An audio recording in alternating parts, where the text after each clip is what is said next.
La petite interview, cette fois, c'est avec Eric Nieudant, dit Surcapitaine. Salut Eric. Salut.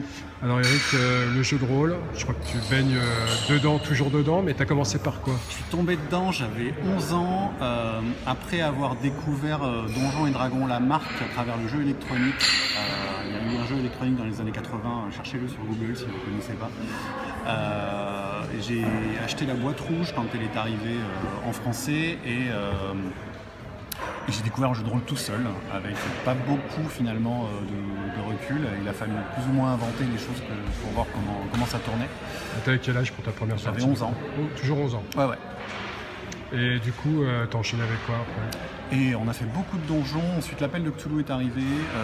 Grâce à Jeux et Stratégie, on a découvert pas mal de trucs. J'avais un petit frère à l'époque, toujours d'ailleurs. Il est moins petit maintenant. Cthulhu, l'Empire Galactique, et puis à l'œil noir, et tous ces jeux à partir du moment qui sont sortis. Rêve de Dragon. J'ai rejoint un club quand j'ai eu 14 ans et on a commencé à jouer pas mal de trucs Stormbringer. Et comment t'es venu à la création alors? Je faisais comme tout le monde, je faisais mes petits jeux de rôle dans mon coin, évidemment. Mais je suis arrivé à la création pro grâce à Oriflamme. J'étais très fan de Feng Shui, donc on devait être en 98, quelque chose comme ça. Je jouais beaucoup aux jeux, j'étais sur la mailing list américaine à l'époque. Et quand j'ai appris qu'Oriflamme faisait la traduction française, je me suis manifesté, j'ai fait je peux être votre porte-parole en France si vous voulez, parce que d'après ce que je sais, on est deux. Et encore, il y en a un, il est en Suisse. C'est Stéphane Gallet d'ailleurs. Si vous voulez, on peut en discuter. Et finalement, je me suis retrouvé à faire de la traduction et puis j'ai fini par déménager jusqu'à la lointaine Lorraine où j'ai travaillé chez Oriflamme pendant quelques années. Et on s'est intéressé à la licence des vins quand c'est arrivé. Donc on a fait Archipel. Donc du coup, tu as commencé par de la trad officiellement? Ouais, officiellement j'ai commencé. Non, j'ai écrit le scénario de l'écran d'abord. Ah. Et donc après de la trad. Et après de la trad. Et après, donc j'ai commencé à faire de la production surtout. Donc j'écrivais un peu les synopsis, je me mettais d'accord avec les freelances, je leur donnais des coups de fouet à distance par email et on mettait les bouquins ensemble, je faisais des corrections. Vous étiez combien à bosser sur le fameux Archipel? On était plein. On a commencé avec la petite équipe qui était les rédacteurs de Hawkmoon au départ. Donc il y avait peut-être 5-6 personnes. On a commencé, on a discuté au moment où la licence Divin est arrivée. On s'est mis autour d'une pizza dans une brasserie parisienne après un monde du jeu. Et on a commencé à lancer des idées et c'est comme ça qu'on est arrivé sur un monde maritime où il y aurait tout un tas de trucs décalés par rapport à Donjon, parce que ce qui m'intéressait surtout c'était de faire je voulais vraiment faire du Donjon et Dragon, mais pas du Donjon et Dragon de papa. C'est comme ça qu'on a fait un monde où il n'y a pas vraiment de dragons, un monde où il n'y a pas vraiment de donjons. Ça reste du Donjon et Dragon, malgré tout, avec beaucoup de pirates et de bateaux et de scènes d'action, sans forcément pousser les figurines sur la petite grille. Et t'as enchaîné avec quoi après? Après j'ai bossé sur Post-Mortem un petit peu avec Bertrand. Très décalé ça? Ouais, c'était très décalé, trop décalé sans doute. On s'est juste un peu planté sur l'éditorial puisqu'on voulait sortir un petit bouquin par mois et avoir la gamme terminée en un an, et puis ça a pris un nombre d'années probablement équivalent, puisque c'est que l'année dernière ou l'année d'avant qu'on a sorti le tout dernier. Voilà, et puis après je me suis mis un peu à mon compte. C'était l'époque où on commençait à faire de l'indépendant en PDF. Donc j'ai fait Star Drakkar, c'est le seul jeu que j'ai signé tout seul en fait jusqu'à maintenant, avec quand même Didier Balicevic en directeur artistique de choc et en grand inspirateur, puisqu'il m'envoyait des illustrations et j'écrivais pour avoir un univers qui colle au bout d'un moment.